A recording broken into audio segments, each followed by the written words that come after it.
احمد حلمي. فانا كنت جايب هاف بيك بلاتينيوم زي اللي انتوا شايفينه بيعوم فوق ده، في كام حته طبعا، وطبعا زي ما انتوا شايفين في جمبري في كل حته، ف زي دول كده. راحت فين؟ راحت اهي في الوش اهي، وفي حته هنا حمرا صغننه.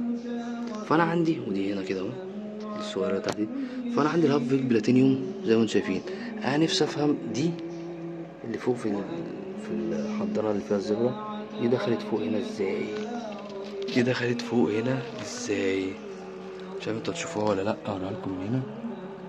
دي دخلت هنا ازاي؟ يا نهار اسود، انا نفسي افهم دي دخلت هنا ازاي يعني. لا اله الا الله. الواحد يخاف بقى يبدا يعدهم كل ليله، يبص عليهم كده. في واحده هناك اهي،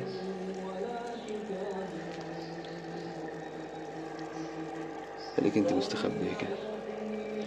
فانا مش عارف دي دخلت هنا ازاي، واخاف اطلعها تاني الاقيها بتنطلي. وبعدين زي ما انتوا شايفين دي ما اتشالتش، يعني الشبكه دي ما اتشالتش.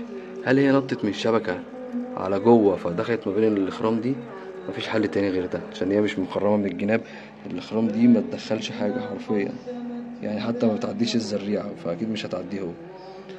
فمش عارف هل دي انتهايه هل دي انتهايه فحبت تخش تولد جوه؟ انا مش فاهم. يعني اهي جوه، انا كنت فاكر عاكس اضاءة او حاجة، فببص لقيتها جوه حرفيا. فبص يعني ايه جوه متعايشة. انا هقفل بقى واحاول اطلعها.